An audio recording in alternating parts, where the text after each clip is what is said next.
이번에는 2018년 8월 2일 미국 국립암연구소에서 제공한 새로운 면역요법 선택지가 자궁경부암과 희귀 림프종에 대한 FDA 승인을 받았다라는 논문으로 말씀드리겠습니다. 2018년 6월에 FDA는 면역요법제 키트루다의 사용 승인을 더 확대하였습니다. 최근에 있은 두 건의 승인 범위는 진행성 자궁경부암 여성과 재발 혹은 치료 내성의 희귀종 공격적인 비호치킨 림프종인 원발성 종격 이거는 크다는 뜻입니다. 대비세포 림프종의 소아 및 성인 환자에 대한 키트루다의 사용을 승인하였다는 이야기입니다. 앞으로 반복되어 나올 원발성 종격동 대비세포 림프종은 약자로 PMBCL이라고 부르겠습니다. FDA가 취한 두 가지 조치는 신속 승인으로 이런 암 환자들에 대한 약물의 임상적 효험을 확인하기 위해 더 많은 연구가 필요하다는 뜻인데요. 이 말은 보통 승인보다 1, 2차 시험에서 효과가 너무 확실하게 인정이 되었으므로 이것을 신속 승인, 미리 승인을 해준 것이고요. 그러다 보니까 이에 대한 추후의 임상적 효험에 대한 연구 관찰이 필요하다는 뜻입니다.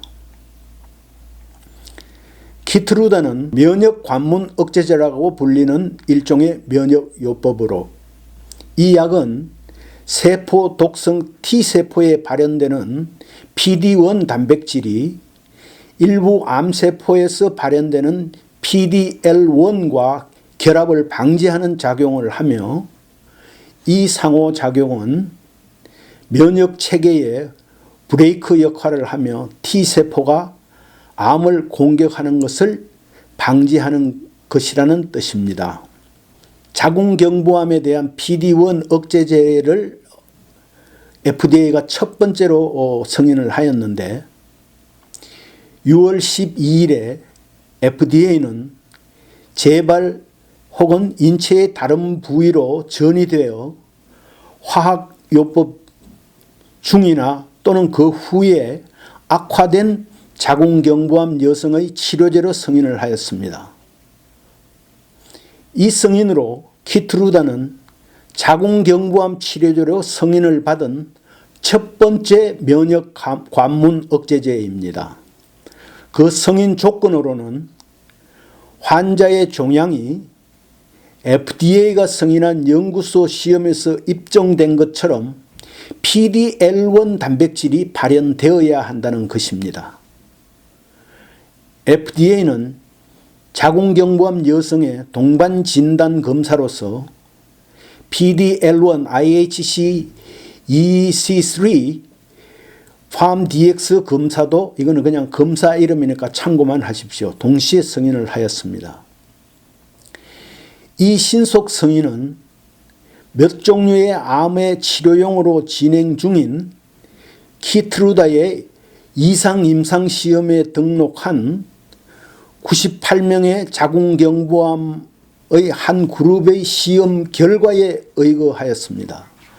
키노트 158이라는 이 시험은 약물 제조사인 머크사가 후원을 하였습니다. 그 내용을 보면 98명 중에서 77명은 PD-L1이 발현된 종양이었고 이 중 2명은 종양이 완전히 사라졌습니다. 이를 일컬어 완전 관해라고 합니다. 또 9명은 자신의 종양이 30% 이상 줄어들었습니다. 이것을 부분 관해라고 합니다. 그래서 합쳐서 전체 반응률은 14.3%였습니다. 이 14.3%를 가지고 뭘 그러나 그러지만 이 환자들은 이미 다른 치료에서 그 효과를 보지 못했기 때문에 일부 좀 절망적인 이런 환자들에게 14.3%의 반응률이랑 굉장히 높은 것이라고 이해하시면 좋겠습니다. 키트루다에 반응한 11명의 여성 중 10명은 반응이 6개월 이상 지속이 되었고 거의 12개월 후에 반응의 중위수 기간은 아직 데이터가 입수되지 않았습니다. 그리고 PD-L1 음성 종양의 여성은 어떤 사람도 키트루다에 반응하지 않았습니다. 이 부작용으로서 빈혈, 누공, 이거는 뭐 어떤 조직에 구멍이 뚫리는 걸 얘기합니다. 누공, 감염 혹은 출혈을 포함한 거의 40%의 여성들이 심각한 부작용을 겪었고 환자의 8%가 이 부작용 때문에 치료를 중단하였습니다.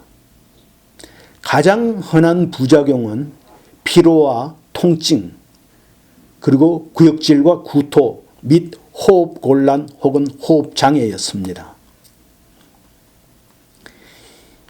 이전의 치료 후에 재발이나 전이가 된 자궁경부암 여성에 대한 현행의 표준 치료법은 아바스틴, 이것은 표적요법제입니다. 아바스틴과 병행한 화학요법입니다. FDA는 화학요법에 아바스틴을 추가로 중환갑 전체 생존율에서 3.7개월의 향상을 보인 한 무작위 3상 시험의 결과에 의거하여 이 아바스틴을 2014년에 병용요법을 승인하였습니다. 화학요법 중이나 후에 재발하거나 또 전이되고 그리고 악화된 자궁경부암에 대해 아바스틴과 키트루다의 승인으로 연결된 임상시험들은 디자인과 목표가 서로 달랐습니다. 그래서 현재 구할 수 있는 데이터를 전제로 두 가지 투약법을 비교하는 것은 불가능하다고 국립암연구소의 암치료법 평가 프로그램 소속의 비뇨기과 암치료법의 수석인 엘리제 콤 박사가 말했습니다. 이 콤 박사는 말하기를 이제 우리는 이런 환자들을 위해 승인을 받은 두 가지의 매우 다른 치료 선택지를 갖고 있다. 그래서 환자들은 자신의 치료에 관한 결정을 하기 전에 담당 의사들과 두 가지 치료법의 장단점을 의논해야 한다고 말했습니다. 또 콤 박사는 환자와 의사들은 치료 선택지를 고려할 때 부작용 위험의 경중을 검토해야 한다고 이 점을 강조하였습니다. 콤 박사는 말하기를 비록 부작용의 형태는 다르지만 어느 선택지라도 부작용은 만만치 않다고 말했습니다.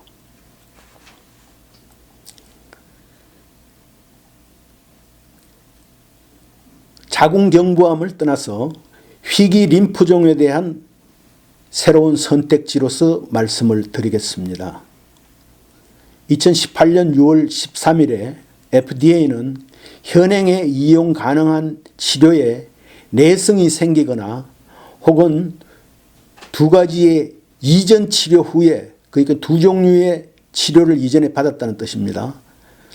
두 가지의 이전 치료 후에 재발한 원발성 종격동 비세포 림프종, 서두에 PNBCL이라고 말씀드렸는데 향후로 계속 PNBCL로 부르겠습니다. PNBCL의 성인 및 소아 환자의 치료용으로 키트루다를 승인하였습니다. 이것도 신속 승인을 받았는데요. 이 신속 승인은 키노트 170이라는 다중센터 단일 부문 이상시험의 결과에 의거하였습니다. 제약사인 머크사가 후원한 이 시험에서 20세부터 60세까지의 재발 혹은 난치성 PMBCL 환자 53명이 포함되었었습니다. 머크사의 뉴스 발표에 의하면 시험에 참가한 소아 환자는 없었지만 PMBCL에 대한 소아 환자에 대한 유효성은 성인 PMBCL 실험군의 결과에서 추론하였고, 또 안정성은 키트루다로 치료한 진행성 흑색종과 림프종 혹은 PDL1 양성의 진행성 혹은 재발 혹은 내성이 생긴 고형암에 걸린 40명의 소아 환자의 연구에 근거하여 입증이 되었다고 말했습니다. 키노트 170이라는 시험의 전체 반응률은 45%로 11%의 환자는 완전 반응을 얻었고 34%는 부분 반응을 경험하였습니다.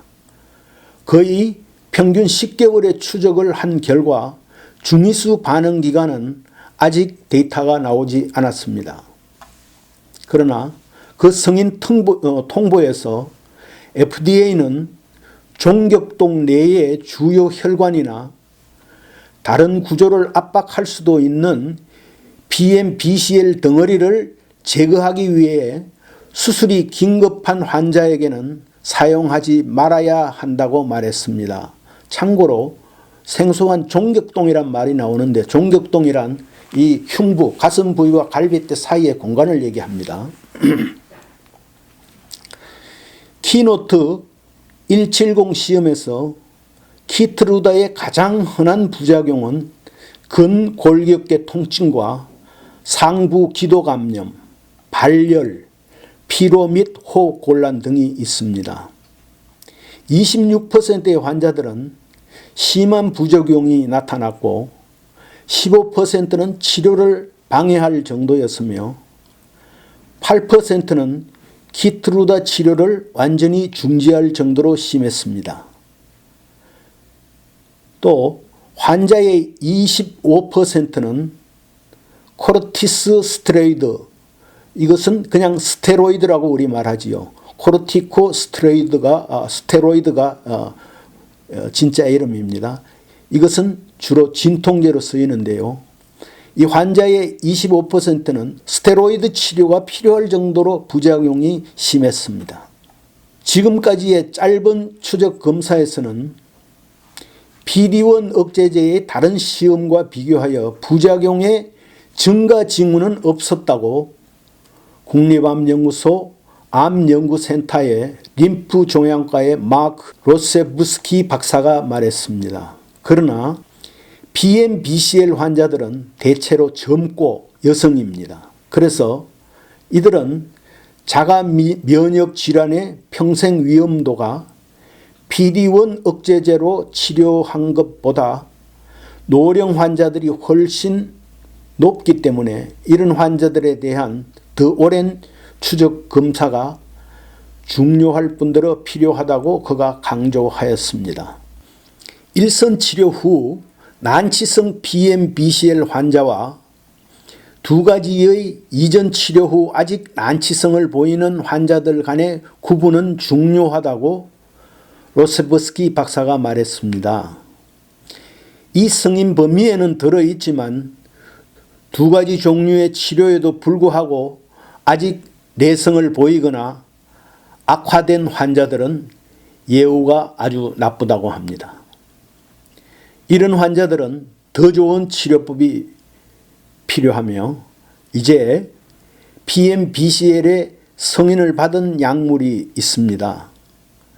이 승인은 예를 들면 키트루다와 CAR T세포요법 같은 병용치료 연구의 가능성도 열었다고 말했습니다.